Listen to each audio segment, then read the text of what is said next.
ஓம் சரவணபவ. ஆன்மீக சொந்தங்களுக்கு இனிய காலை வணக்கம். நம்ம தச அவதாரத்துல நரசிம்மரை பத்தி பார்த்துக்கிட்டு இருக்கோம். நரசிம்ம அவதாரத்தை பத்தி பார்த்துக்கிட்டு இருக்கோம். அதுல இந்த இரண்யன் தவம் இருந்து வரத்தை வாங்கிட்டு வந்துட்டு இருக்கான். இந்த விஷயம் நாரத முனிவருக்கு தெரிய வருது. உடனே இரண்ய கசிபுவினுடைய மனைவி கிட்ட சொல்றாங்க, உன்னுடைய கணவர் வந்துகிட்டு இருக்காரு அப்படின்னு. என்னுடைய கணவருக்கு சாகாத வரம் கிடைச்சிருச்சா சுவாமி அப்படின்னு கேட்கும் பொழுது, கிட்டத்தட்ட அது மாதிரிதான். உலகத்தில் பிறந்த எல்லா உயிர்களும் ஒரு நாள் மடியத்தான் வேண்டும் அப்படின்னு சொல்லி வரம் வாங்கின விவரத்தை சொல்றாரு. சொன்ன உடனே அவங்க சொல்றாங்க, இதுவும் கூட சாகாத வரம் தான் சுவாமி அப்படின்னு சொல்றாங்க. அதுக்கு நாரத முனிவர் சிரிக்கிறாரு. இரண்ய கசிபு வரான். தன்னுடைய குழந்தையையும் மனைவியையும் பார்த்து அவ்வளவு மகிழ்ச்சி. நாரத முனிவரை பார்த்து, நான் உங்களுக்கு கடமைப்பட்டிருக்கேன். என்னுடைய மனைவியை பாதுகாப்பாக வைத்திருந்து என்னுடைய வாரிசை ஈண்டெடுத்தது அளவுக்கு நீங்க என் மனைவிக்கு பாதுகாப்பு கொடுத்து வச்சிருக்கீங்க. அதனால நான் உங்களுக்கு கடமைப்பட்டிருக்கேன்னு மகிழ்ச்சியோட நாரத முனிவர்கிட்ட விடை பெற்று தன்னுடைய மனைவியையும் குழந்தையும் கூட்டிட்டு வரான் இரண்யகசிபு. வந்த உடனே நேரா முதல் வார்த்தை, ஸ்ரீஹரியை நான் கொல்ல வேண்டும், அந்த ஹரியை கொல்லணும் அப்படின்னு சொல்லிட்டு உடனே வைகுண்டம் போறான். அங்க போய் பார்க்கும் பொழுது வைகுண்டத்துல ஸ்ரீமன் நாராயணன் அசுரனுக்கு கண்ணுக்கு தெரியல. ஏன்னா அசுரர்களுக்கெல்லாம் அவர் தெரிய மாட்டாரு. அப்ப அவ சொல்றான், நாகர் மட்டும்தான் தெரிகிறாரு. ஏய் நாகா, எங்க ஸ்ரீஹரி எங்க அப்படின்னு சொன்ன உடனே, இதோ இங்கேதானே இருக்காரு, உன்னோட கண்ணுக்கு தெரியலையா அப்படின்னு கேட்ட உடனே, உன் தலையை துண்டித்து விடுவேன், இனிமே என் முன்னாடி இப்படியெல்லாம் படம் எடுத்து பேசக்கூடாது, ஏன்னா நான் தான் எல்லா இடத்துக்கும் அரசன், அதனால உன்னுடைய ஸ்ரீஹரிய நான் இப்போ உடனே அழிக்கணும் அப்படின்னு சொன்ன உடனே ஸ்ரீஹரி அவனுடைய கண்ணுக்கு தெரியல. துர்மார்களுடைய கண்ணுக்கு ஸ்ரீஹரி தெரிய மாட்டார் அப்படின்னு சொல்றான்.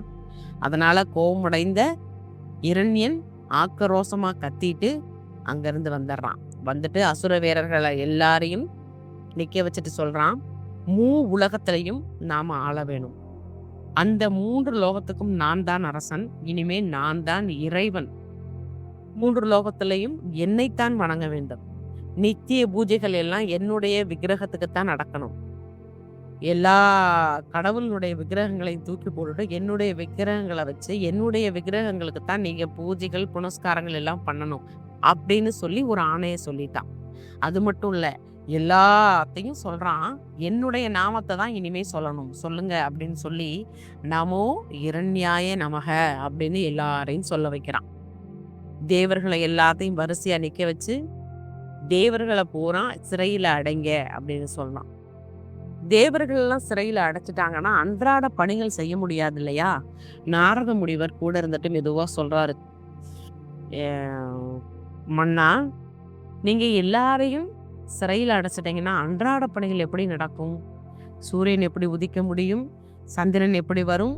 காற்று எப்படி அடிக்கும்? மழை வருண பகவான் இருந்தாதானே உங்களுக்கு விளைச்சல் நல்லா இருக்கும் அப்படின்னு சொன்ன உடனே, இனிமேல் பகவான் என்று சொல்லக்கூடாது, நான் ஒருவனே இறைவன், பகவான் எல்லாம், அதனால அந்த அடிமைகளை பகவான் என்று சொல்லக்கூடாது அப்படின்னு நாரத முனிவர்கிட்ட ஒரே சத்தம். யாரு? இரண்ய கசிபு. அதே மாதிரி சரி அவர்கள் எல்லாம் அவங்கவுங்க வேலையை செய்யட்டும், ஆனா எனக்கு அடிமையாக இருக்கணும், நான் சொல்லும் பொழுதுதான் எல்லா வேலையும் நடக்கணும் அப்படின்னு எல்லாரையும் அடிமைப்படுத்தி நான் தான் கடவுள்ன்ற ஒரு அராஜகத்தோடைய நடந்துகிட்டு இருக்கான் இரண்ய கசிபு. அவனுடைய குழந்தை 5 வயதாகிறது. அப்போ அந்த குழந்தைய கூப்பிட்டு பேசும் பொழுது அந்த குழந்தை ஒரு சாதுவான குழந்தையா இருக்கு. அப்போ நீ 3 லோகத்துக்கும் இளவரசனாக இருக்கக்கூடியவன், இப்படி இருக்கக்கூடாது, நீ பராக்கிரமசாலியா இருக்கணும், நீ அப்படி சண்டை போடணும் அப்படின்னு சொல்லி தன்னுடைய மகனுக்கு சொல்றான். அது மட்டும் இல்ல, உன்னுடைய வளர்ச்சிக்கு மிகவும் முக்கியமானதாக இருக்கணும் கல்விதான் உன்னுடைய வளர்ச்சிக்கு அடுத்தபடியா இருக்கணும், அதனால நீ பள்ளிக்கு சென்று பாடத்தை படி அப்படின்னு சொல்லி பள்ளிக்கு போய் சேர்க்கிறாங்க. ஆசிரியர் சொல்லி கொடுக்குறாரு. ஆனா ஆசிரியர் சொல்லி கொடுத்த பாடத்தை கவனமா படிக்கிறான். யாரு? பிரகலாதன். அப்படி படிக்கும் பொழுது ஆசிரியர் சொல்றாரு, இந்த மாதிரி ஒரு குழந்தைய நான் இதுவரை பார்த்ததே இல்ல. ஏன்னா, நான் உன்னுடைய ஆசிரியர்ன்னு சொல்றத விட, "நீ என்னுடைய மாணவன்" சொல்றதுல நான் ரொம்ப பெருமை அடைகிறேன். அப்படின்னு சொல்லி இந்த குழந்தைக்கு பாடத்த கத்துக் குடுக்குறாங்க. அந்த குழந்தை குறைந்த நாட்களிலேயே அதிகப்படியான பாடத்தை கற்றுக்கொள்கிறது. அவ்வளவு இனிமையா பாடுது. அவ்வளவு இனிமையா பேசுது. அந்த பிரகலாதன் இந்த குழந்தை அவ்வளவு இனிமையா எல்லா விஷயத்தையும் கத்துக்கிட்டு இருக்கு. இந்த மாதிரி இருக்கக்கூடிய பிரகலாதன் அடுத்து என்ன செய்ய போறாருன்றத நாளை பார்க்கலாம். வெற்றிவேல் முருகனுக்கு அரோகரா, அரோகரா, அரோகரா.